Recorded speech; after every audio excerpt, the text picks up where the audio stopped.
வணக்கம் மக்களே. இந்த வீடியோல நாம ஒரு எம்எல்ஏவோட ரோல்ஸ் அண்ட் ரெஸ்பான்சிபிலிட்டிஸ் என்ன, தொகுதியை டெவலப் பண்ண அவருக்கு அரசாங்கத்துக்கிட்ட இருந்து என்னென்ன ரிசோர்சஸ் கிடைக்குது, இதையெல்லாம் பத்தி இந்த வீடியோல டீட்டெயில்டா பார்க்க போறோம். மக்களாகிய நாம நேரடியா ஓட்டு போட்டுதான் நம்ம ரெப்ரசன்டேட்டிவை தேர்ந்தெடுக்கிறோம். அதாவது ஒவ்வொரு தொகுதியிலையும் சுமார் 2-3 லட்சம் வாக்காளர்கள் சேர்ந்து அவங்களோட பிரதிநிதியை தேர்ந்தெடுக்கிறாங்க. இந்த தேர்தல் 5 வருஷத்துக்கு ஒரு முறை நடக்கும். நம்ம தமிழ்நாட்டுல மொத்தம் 234 எம்எல்ஏக்கள் இருக்காங்க. இவங்க எல்லாரும் சேர்ந்துதான் நமக்கான சட்டங்களையும் திட்டங்களையும் சட்டமன்றத்துல உருவாக்குறாங்க. ஒரு எம்எல்ஏவோட உண்மையான வேலை என்னன்னு உங்களுக்கு தெரியுமா? இந்த இமேஜ்ல இருக்கிற அந்த 4 முக்கியமான பொறுப்புகளை பற்றி இப்போ பார்ப்போம். 1. சட்டமன்ற பணி, லெஜிஸ்லேட்டிவ் ஒர்க். சட்டமன்றத்துல புது சட்டங்களை விவாதிச்சு அதுக்கு ஓட்டு போடுறது தான் இவங்களோட முக்கியமான வேலை. அது மட்டும் இல்லாம அமைச்சர்கள் கிட்ட கேள்வி கேட்டு மாநில பட்ஜெட்டுக்கு அப்ரூவல் கொடுக்கறதும் இவங்க தான். 2. தொகுதி மேம்பாட்டு பணி, கான்ஸ்டிடியூவன்சி டெவலப்மெண்ட். உங்க ஏரியால இருக்கிற ரோட்ஸ், ட்ரைனேஜஸ், ஸ்கூல் மற்றும் நீர்நிலைகள் மாதிரியான இன்ஃப்ராஸ்ட்ரக்சர் வேலைகளை பிளான் பண்ணி அதை செயல்படுத்த வேண்டியது ஒரு எம்எல்ஏவோட கடமை. 3. மக்கள் நல்வாழ்வு பணி, public welfare work. Ration card, பட்டா, பென்ஷன் மற்றும் அரசாங்கத்தோட வீடு கட்டும் திட்டங்கள் மாதிரியான ஸ்கீம்ஸை மக்களுக்கு சரியா கொண்டு போய் சேர்க்கிற ஒரு பிரிட்ஜா இவங்க செயல்படுறாங்க. 4. அரசியல் பிரதிநிதித்துவம், பொலிட்டிக்கல் ரெப்ரசன்டேஷன். தன்னோட கட்சியோட கொள்கைகளை முன்வைக்கிறது மட்டும் இல்லாம ஆளுங்கட்சியா இருந்தாலும் சரி, எதிர்க்கட்சியா இருந்தாலும் சரி, மக்களோட குரலா சட்டமன்றத்துல ஒலிக்க வேண்டியது இவங்களோட பொறுப்பு. சோ, உங்க ஏரியா எம்எல்ஏ இந்த வேலைகளையெல்லாம் சரியா செய்றாங்களான்னு செக் பண்ணியிருக்கீங்களா?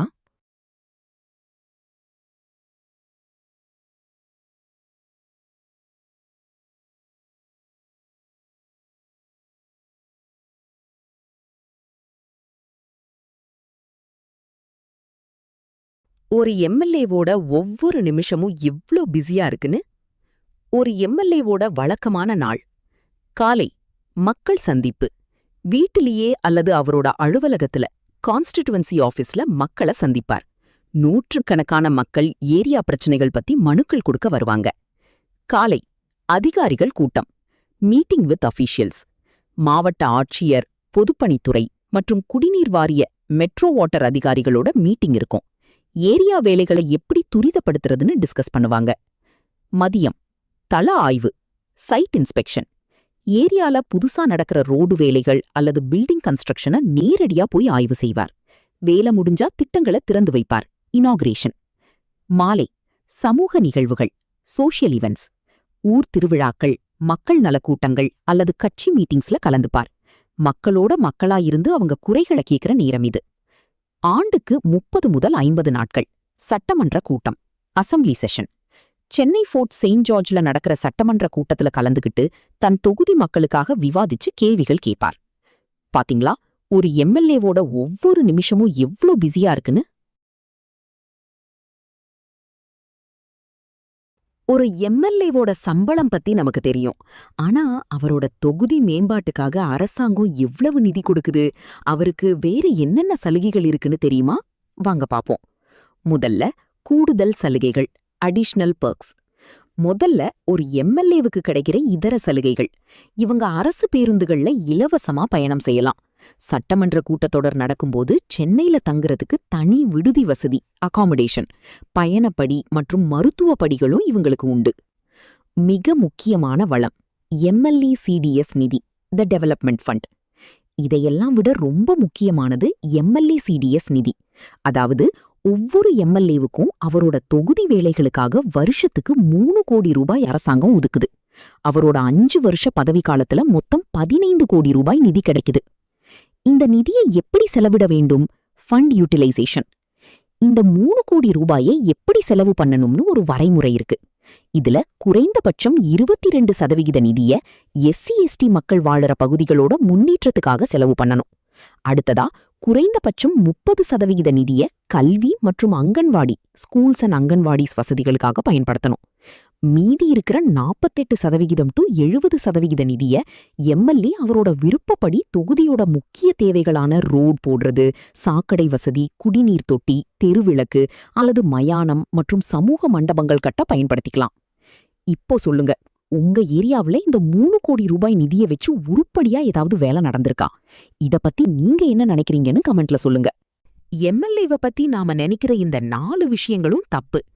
அவரால போலீஸ கட்டுப்படுத்த முடியாது, அவரால அரசு வேலை வாங்கி தர முடியாது, கார்ப்பரேஷன் நிதிய அவரால கையாள முடியாது, கோர்ட்டு உத்தரவிட்ட ஆக்கிரமிப்பு அகற்றத்தை தடுக்கவும் முடியாது.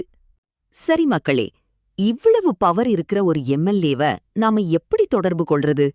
அது மட்டும் இல்லாம அவரோட 5 வருஷ பதவிக்காலத்துல இருக்கிற மொத்த ரிசோர்சஸ் என்னன்னு இப்ப பாப்போம்.